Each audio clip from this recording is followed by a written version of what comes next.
जब आप social sites पर जाते हैं और वीडियोस देखते हैं तो उनमें आपको दिखता होगा कि हाई टनल्स के अंदर और बड़े बड़े पॉली हाउसेस के अंदर टमाटर के बड़े पेड़ और उन पे लदा हुआ टमाटर जब आप देखते हैं, इस तरह के वीडियोस आपको सबसे ज़्यादा जो है वो इज़राइल से आपको मिलते हैं। और ये जो हाई टेक्नोलॉजीज़ हैं, इनके चलते हमें ये बताया गया कि भारत के एक आम किसान की तुलना में इज़राइल का किसान 10 गुना तक उत्पादन लेता है। उत्पादन भी कैसी ज़मीन में लेता है, जहाँ रेत है, रेती है और रेती में खेती हो रही है और ये अच्छे से हो रही है। और उसने एक मॉडल इस्टेब्लिश किया है। भारत के साथ उसने सहयोग करके, कोलैबोरेशन करके ऐसे 30 सेंटर स्थापित किए जिनको सेंटर ऑफ एक्सीलेंस कहा जाता है। इनमें से एक सेंटर है करनाल में और ये वेजिटेबल को डेडिकेटेड है।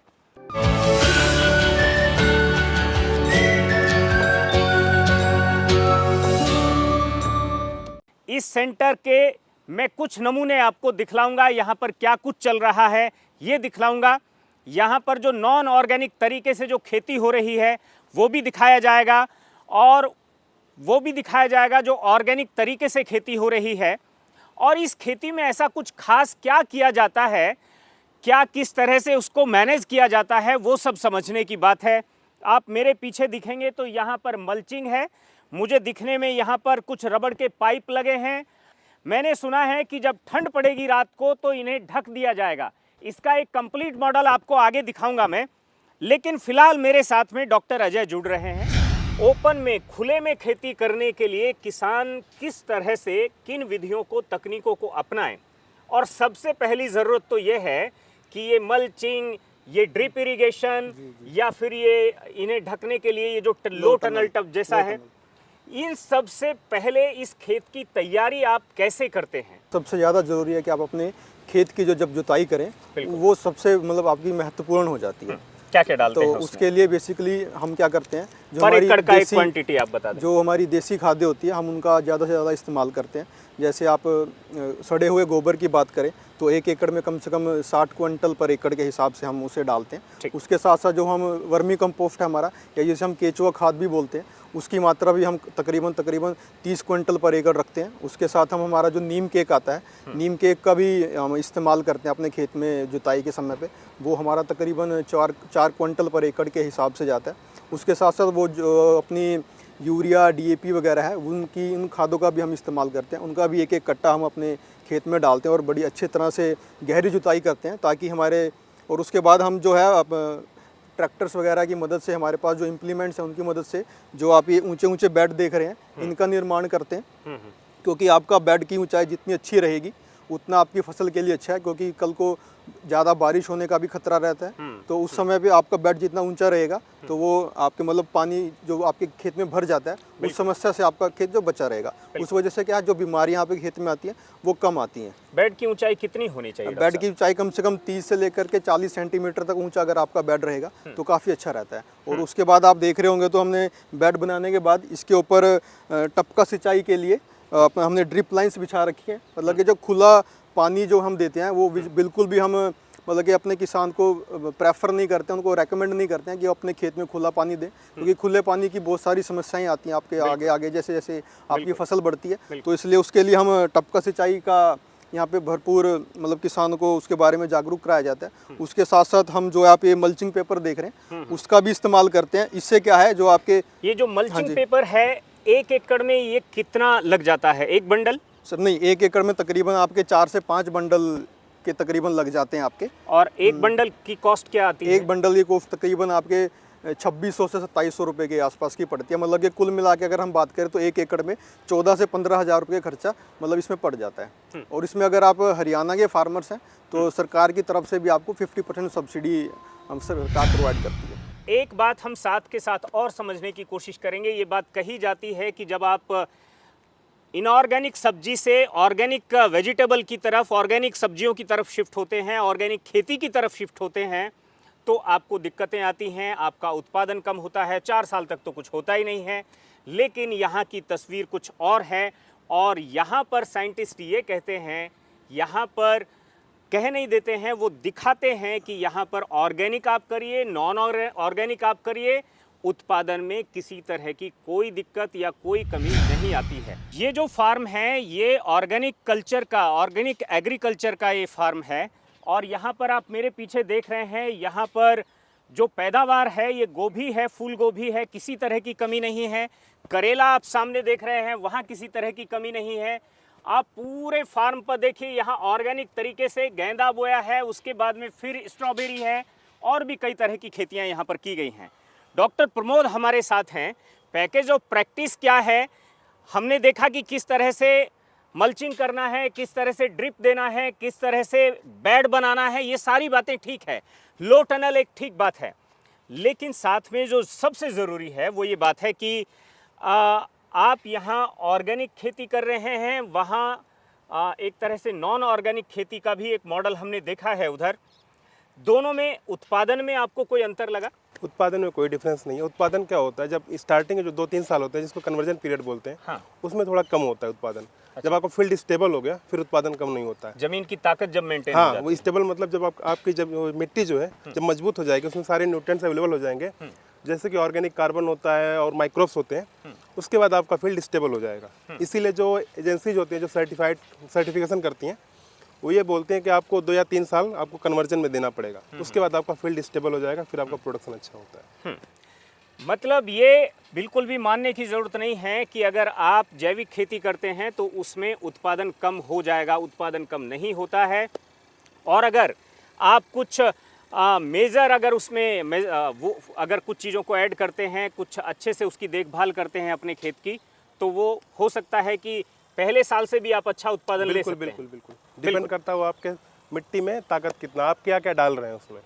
जितने न्यूट्रिएंट होगा उतना ही आपके क्रॉप का परफॉर्मेंस अच्छा होता है। एक जैविक खेती की तरफ जाने वाला जो किसान है, उसके लिए आप खेत की तैयारी को लेकर या जब आप फसल बो देते हैं उसके बाद भी, ठीक है, जैसे ड्रिप में वहाँ पर यूरिया दिया जाता होगा, आप ड्रिप में क्या देते हैं? हमारे पास ड्रिप में देने के लिए जिसको लिक्विड फर्टिलाइजर बोलते हैं, उसमें हमारे पास वेस्ट डिकम्पोजर, वर्मी वॉश और भी बहुत सारे माइक्रो न्यूट्रिएंट्स होते हैं जिनको हम अप्लाई करते हैं ड्रिप के थ्रू। वो वेस्ट डिकम्पोजर क्या होता है, जो भी हमारा सॉइल का पीएच होता है उसको मेंटेन करने का काम करता है। इसी तरह से जो डिफरेंट लिक्विड फर्टिलाइजर्स जैसे वर्मी वॉश है, माइक्रो न्यूट्रिएंट है, माइक्रो न्यूट्रिएंट अपना रोल करता है। और वर्मी वॉश जो है उसमें बहुत सारे माइक्रो न्यूट्रिएंट्स भी हैं और बहुत सारे माइक्रोब्स भी हैं, वो प्लांट के ग्रोथ के लिए काफ़ी बेनिफिशियल होता है। ये जो सेंटर ऑफ एक्सीलेंस है, यहाँ पर कई ऐसी यूनिक चीज़ें हैं, देखने के लिए आप इसे पूरा दिन देख सकते हैं। लेकिन अगर आप समझने की कोशिश करें, यहाँ पर मैं आपको कुछ यूनिक चीज़ें दिखाने की कोशिश करूँगा। इरिगेशन स्पेसिफिक कि 2000 लीटर की टंकी आप अपने खेत पर रखकर आप कितने खेत की सिंचाई कर सकते हैं और आसानी से कर सकते हैं, ये भी दिखाऊंगा। अगर आपके यहाँ की ज़मीन जो है उसका पानी ठीक नहीं है, अगर आपके यहाँ की ज़मीन जो है उसमें पानी बहुत नीचे है या फिर उसमें दलदल है या फ्लड है, ऐसे में भी आप खेती कैसे कर सकते हैं बिना किसी मिट्टी के, वो भी यहाँ पर देखने के लिए मिलेगी आपको। और यहाँ सीडलिंग से यानी छोटी छोटी पौध तैयार करके आप कैसे कमाई कर सकते हैं, ये भी मैं आपको बताऊंगा। धरती में खेती पूरे देश में होती है, लेकिन यहाँ सिर्फ धरती को बेस बनाया गया है, आधार बनाया गया है। धरती में खेती नहीं है, मिट्टी में खेती नहीं है। यहाँ पर आप देखेंगे ये कोकोपीट है और इसी में ड्रिप डाली गई है। और यहाँ का जो स्ट्रक्चर है और जो आप नीचे देखेंगे, यहाँ भी मिट्टी से कोई कनेक्शन नहीं है। किस तरह से और क्यों ये सब किया गया है, ये हमें डॉक्टर लवलेश बताएंगे और हम उनसे समझने की कोशिश करेंगे कि ये जो मॉडल है ये कैसे क्लाइमेट में लागू किया जाना चाहिए। जी सर, इसका जो मेन उद्देश्य है इसे करने का वो उस एरियाज़ में है जहाँ की जैसे सॉइल में दिक्कत है, या तो उसमें सॉल्ट की मात्रा ज़्यादा है, एसिड की मात्रा ज़्यादा है, या फिर पथरीली ज़मीन है जहाँ पे खेती नहीं करी जा सकती, या पानी नहीं है, पानी की कमी रेत है पूरा। सर, या फिर ये उस जगह के लिए भी है कि जब आपके पास ज़मीन ही नहीं है, आपको छत पे करना है, मान के चलिए घर पे कोई टेरेस फार्मिंग करना है, तो उस जगह के लिए भी ये चीज़ बेस्ट है। जैसलमेर में भी ये किया जा सकता है। बिल्कुल।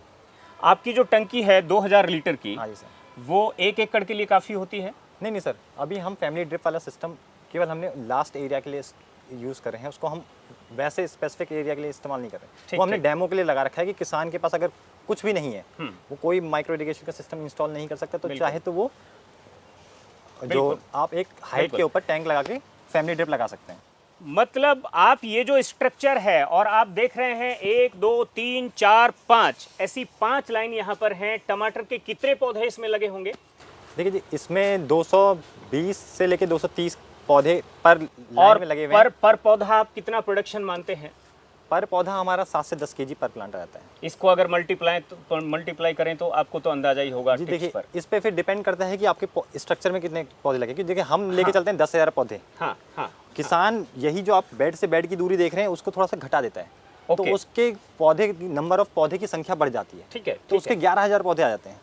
उसको कितना हुआ? हाँ। कितना मल्टीप्लाई अगर तो अगर हम 7 से 10 की भी करते हैं तो अगर हाँ। आप 10,000 से गुणा करेंगे तो आपका ये 1 लाख केजी के अराउंड आपका बैठ जाता है। The yield will be great because we can afford these kind of greenhouses, these kind of drip irrigations, these technologies.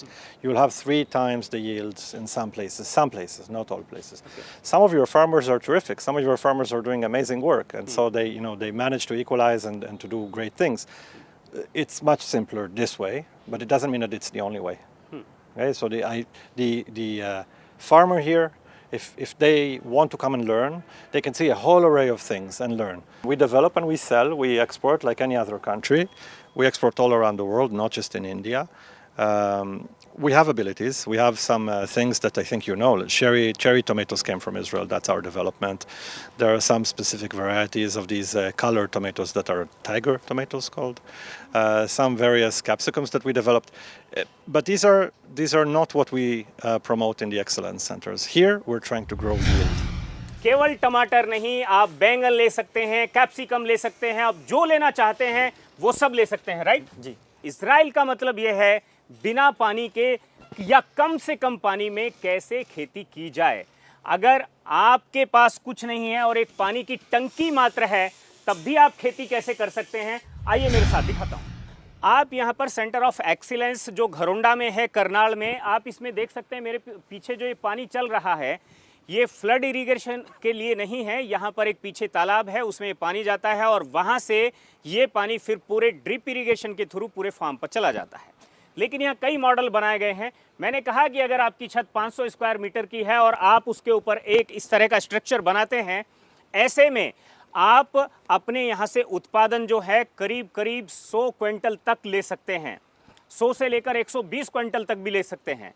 ये वहाँ का एक कैलकुलेशन बनता है। और ख़ास बात यह है, उसके लिए कोई फ्लड इरिगेशन की ज़रूरत नहीं है, ऊपर मिट्टी चढ़ाने की ज़रूरत नहीं है। सिर्फ एक टंकी आपको छत पर रखनी है। आपकी टंकी 2000 लीटर की हो या फिर 500 लीटर की हो या 5000 लीटर की हो, काम करेगी। हमारे दर्शकों को बताइए कि ये जो फैमिली इरिगेशन है ये कैसे काम करता है। जी देखिए, इसमें जो मेन सिस्टम है, हमारा एक मोटर लगी हुई है जो बिजली की मोटर है। हाँ। इसे हम ऑन कर देते हैं, इससे हम सारा का सारा पानी टंकी में फिल कर देते हैं। जो हमारा पॉन्ड आपने देखा, वहां से हम पानी फिल करते हैं इसमें। ठीक है। फिर जब हमारी मर्जी, जब हमारी जरूरत के हिसाब से, जब बिजली हो ना हो, हमें उससे फर्क नहीं पड़ता, क्योंकि जो पानी है टंकी का वो सारा का सारा गुरुत्वाकर्षण से, ग्रेविटी के द्वारा नीचे आएगा और उससे हम सारा का सारा हमारा जो एरिया है उसको हम फर्टिगेट या फिर इरिगेट करते हैं। बिल्कुल जी। मतलब ये कुछ ऐसा ही है जैसे आपकी छत पर टंकी होती है और उस टंकी से आपके घरों में अलग अलग बाथरूम में, अलग अलग वॉशरूम में जिस तरह से पानी सप्लाई होता है, वैसे ही वो जो वहाँ पर लाइनें थी, जो कोकोपीट के बेड बने हुए थे, उन पर वो पानी उसी तरह से ड्रिप के साथ में सप्लाई हो जाता है और उस बेड का वेट भी ना के बराबर होता है। तो आइए हम चलते हैं इसके बाद एक और यूनिक चीज़ देखने के लिए, जिसको सीडलिंग कहते हैं। मतलब जो सब्जियों की पौध है वो यहाँ तैयार करके और किस तरह से कितने किसानों को दी जाती है और उसकी वायबिलिटी क्या है, उससे आमदनी कितनी होती है। ज़रा एरिया आप देखिए, 1792 स्क्वायर मीटर, 4000 स्क्वायर मीटर होता है 1 एकड़ में। ये आधा एकड़ से भी कम है और मैंने ऑफ द रिकॉर्ड जब जानने की कोशिश की, इस आधा एकड़ से भी कम एरिया के अंदर से 2 करोड़ रुपए की आमदनी जनरेट की जाती है। हम यहाँ पर दिखेंगे और समझने की कोशिश करेंगे कि इस आधा एकड़ से किस तरह से ये सब चीज़ें जनरेट होती हैं। मैं सबसे पहले डॉक्टर हर्षिता का परिचय आपसे करा दूं। डॉक्टर हर्षिता हैं, सेंटर ऑफ एक्सीलेंस में हैं और यहाँ पर सीडलिंग की इंचार्ज हैं। डॉक्टर साहब, यहीं से आप हमें बताइए, इस अपने पूरे के पूरे जो आपने ये ग्रीन इकोनॉमी जो आपने जनरेट की है, इसके बारे में। आप जैसे कि देख रहे हैं हमारी नर्सरी का जो हमारा बफर जोन बोलते हैं हम इसे, हम यहाँ खड़े हैं। यहाँ हम आप ये नीचे देख रहे होंगे एक मैट है, इसके ऊपर हम पोटेशियम परमैंगनेट का सॉल्यूशन डाल के रखते हैं और साथ में आसपास आप ये स्टिकी ट्रैप्स देख रहे होंगे कि अब जब हम एंट्री करते हैं तो उस टाइम पे बाहर से अगर कोई आ रहा है तो उसके जूतों के साथ कुछ लग के आता है या जैसे भी, या कोई इंसेक्ट का एकदम से एंट्री होती है अगर गेट खुलता है तो वो उस टाइम पे इन पे या तो ट्रैप्स पे चिपक जाएगा और जो मिट्टी या कुछ इस तरह का हमारे पैरों पे लग के आया है वो हम यहाँ से डिप करके आगे हमारी एंट्री करते हैं। चलें? हाँ जी बिल्कुल।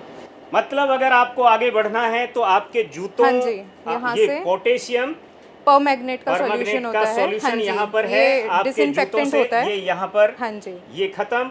और दीवारों पर आपने देखा यहाँ पर नीला है, पीला है, हरा है और ये तमाम तरह के कीड़े इस पर आप लाखों करोड़ों में देखेंगे, इस सबको यहीं कैप्चर कर लिया गया है। हाँ जी।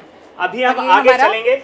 नेक्स्ट गेट रहेगा। हाँ। 2 गेट रहते हैं इसमें। पहला गेट पहले उसको बंद करके फिर हम दूसरे की एंट्री करते हैं।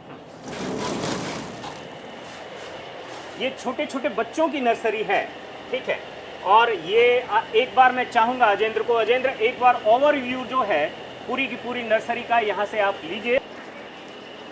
वहाँ पर सावधानी बरती गई थी, उसके बाद भी वो जो कीटाणु हैं, वो जो बैक्टीरिया हैं, वो हानिकारक जो कीट हैं वो यहाँ अंदर आ जाते हैं, लेकिन उसके लिए भी यहाँ पर बहुत सारी ये इंतजाम यहाँ पर किया गया है ताकि वो चिपक जाएं। अब मैं हर्षिता के पास चलता हूँ। डॉक्टर साहब, आप हमें ये बताइए इसके बारे में कि यहाँ किस किस तरह की नर्सरियाँ हैं। फार्मर्स के लिए हम तैयार कर रहे हैं यहाँ पे हमारी सीडलिंग सॉइललेस मीडिया में हम तैयार करते हैं, जिसमें कि हम ज़्यादातर हमारा यूज़ जो रहेगा वो कोकोपीट का, परलाइट और वर्मिकुलाइट का रहता है। मिट्टी रहित जिसको बोलेंगे हम, उस तरह से हम तैयार करते हैं। और फार्मर्स जो हैं सिर्फ हरियाणा के नहीं, दूसरे स्टेट से भी हमारे पास फार्मर्स आते हैं जिनके लिए हम कोकोपीट के अलावा आप बाकी 2 चीज़ें जो बता रही हैं वो हाँ जी। क्यों इसमें डालते हैं? उनका अलग अलग रोल है। सब तीनों मटेरियल का अपना अलग रोल रहता है इसके अंदर। कोकोपीट है जैसे कि उसकी ये पोरोसिटी अच्छी होती है, एक वो ग्रोइंग मीडिया, पानी को रिटेन करने की कैपेसिटी अच्छी होती है, साथ साथ एरेशन, और उसमें जो वर्मिकुलाइट और परलाइट है हमारा, वो उसमें एरेशन को, पीएच को मेंटेन करने में, इन चीज़ों में हेल्प करता है हमारे मीडिया के अंदर। बाउंडिंग भी एक तरह से आप कह सकते हैं। बाउंडिंग का मतलब ये है कि अगर इस टमाटर के पौधे को सिर्फ कोकोपीट में उगाया जाता तो इसकी बाउंडिंग ऐसे गमलानुमा न बनती।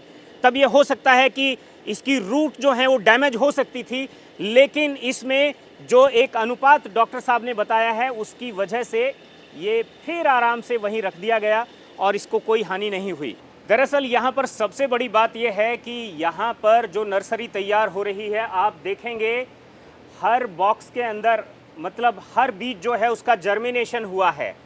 आमतौर पर नर्सरियों में ऐसा नहीं पाया जाता है। मैं डॉक्टर हर्षिता से जानने की कोशिश करूंगा क्या यहाँ जर्मिनेशन का रेशो जो है वो किस परसेंटेज तक रहता है। सर, हमारा जो जर्मिनेशन है ज़्यादातर क्रॉप्स में, मेजर क्रॉप्स जो हमारी कुकुरबिट्स हैं उनमें हमारा 95 to 100% है। मतलब मेजरली 100% भी रहता है हमारा। खीरे में 100% जाता है। कोल क्रॉप्स जो होती हैं हमारी, जैसे गोभी की है, ब्रोकली की है, इनमें कुछ हद तक कम है, क्योंकि कंपनीज भी जो क्लेम करते हैं वो अराउंड 65 to ये रहता है उनका भी। तो हमारे पास भी अराउंड 80-85 तक हमारा जाता है। तो लेकिन जो कुकुरबिट्स हैं हमारे, खासतौर से जो हमारा खीरा है, उसमें 100% जर्मिनेशन भी है सर हमारा। हाँ जी। यहाँ पर जो 20 एकड़ का ये फार्म है, हाँ जी, और उसमें आधा एकड़ ये लैंड है या हाँ जी, उससे भी कम है। हाँ जी। इसका आपने ऑफ द रिकॉर्ड बताया भी था कि इसका टर्नओवर जो है, इसका एक तरह से जो इसमें से आपने 70 लाख या जो भी इसमें से सीडलिंग आपने सेल किया, हाँ जी, करीब 2 करोड़ के आसपास इसका इनकम रहा है इनकम सर। रहा। हाँ जी। और पूरे फार्म का जो कैलकुलेट हुआ वो टोटल 4 करोड़ है सर। टोटल हाँ जी, 4 हाँ जी। करोड़। मतलब इसका ये है कि टोटल जो फार्म है उसकी इनकम 4 करोड़ रुपए थी, और सिर्फ आधा एकड़ से भी कम का जो ये फार्म है, ये जो आप स्ट्रक्चर देख रहे हैं, इसके अंदर जो ये पौध तैयार करने का काम चल रहा है, इसकी जो आमदनी थी वो 2 करोड़ थी। We have our own technologies. We export as any country does. But the seeds that you see here growing here are seeds that are available in your own market. Is the farmers bring them here and we grow them. We make them into seedlings. We try to give them the best possible seedlings so that they'll have a good functioning किस किस पौधे की nursery आप तैयार करते हैं? हम यहाँ पे हर तरह की जिन जिन की हम ट्रांसप्लांटिंग करते हैं सब्जियों की, उनकी सबकी नर्सरीज हमारे पास तैयार हो रही हैं। आप बेल वाली सब्जियां ले लीजिए सबसे अभी- पहले। अभी क्या-क्या है? अभी इस टाइम पे हमारे पास ज़्यादातर या तो बेल वाली सब्जियां हैं, क्योंकि अब जो हमारे फार्मर्स तरबूज है, हैं, हाँ जी, खरबूज अब है। अर्ली क्रॉप लेने के लिए लो टनल में अब जैसे दिसंबर में ट्रांसप्लांटिंग करेंगे, तो बहुत सारे हमारे अब हरियाणा के फार्मर्स क्या हैं, पहले अर्ली क्रॉप लेने के लिए हमारे पास सीडलिंग्स तैयार करवाने लग गए हैं। तो अब अक्टूबर नवंबर में इस टाइम पे सब सीड्स प्रोवाइड कर देते हैं हमें, ताकि उनको हम दिसंबर मिड तक या दिसंबर एंड तक सीडलिंग्स दे सके। तो ज़्यादातर तो तरबूज, ये सारा का सारा बुक्ड सीड हाँ है? जी, ये फार्मर्स का सीड है सर, सारा फार्मर्स का मतलब सीड है। आप फार्मर्स किसी ने को बुकिंग बेच ही नहीं सकते? नहीं, हमने अपने लिए, उसके लिए हमने किचन गार्डन का अलग से रखा हुआ है सेगमेंट, हम अपने सेल पॉइंट पे दे रहे हैं वो चीज़, Okay. जो अगर किचन गार्डन पर्पस से किसी को चाहिए। बट ये मेजर जो हमारे पास रहता है वो हम फार्मर्स को तैयार करके देते हैं। हमारे मेनली जो नर्सरी का जो है वो फार्मर्स के लिए है यहाँ पे। मतलब आप समझ सकते हैं यहाँ पर जो ये पौध है इसके लिए किसानों ने ऑलरेडी बुक करा चुके हैं, ऑलरेडी जो है वो बुक भी करा चुके हैं, उसका पैसा भी दे चुके हैं। अब तो यहाँ पर तैयार हुआ है और ये जाकर के उनके खेतों में ट्रांसप्लांट हो जाएगा। भारत में करीब 30 सेंटर हैं जो centre for excellence with the Indo Israel cooperation से जिनको बनाया गया है, चलाया गया है और ये बखूबी रन कर रहे हैं। अगर भारत की हम बात करें, इजराइल की बात करें प्रोडक्शन की, तो हमें ये बताया गया कि करीब इजराइल में अगर सामान्य फार्मर की बात करें तो 10 टाइम प्रोडक्शन जो है वहाँ पर ले लेते हैं किसान। लेकिन अगर एक्सीलेंस, सेंटर फॉर एक्सीलेंस की बात करें यहाँ पर, तो साइंटिस्ट का ये कहना था कि अब हम बराबर हैं यहाँ पर। तो अगर इन टेक्नोलॉजी को अडॉप्ट किया जाता है तो निश्चित तौर पर किसान जो है भारत में जो प्रोडक्टिविटी है उसको 10 टाइम तक भी बढ़ा सकते हैं।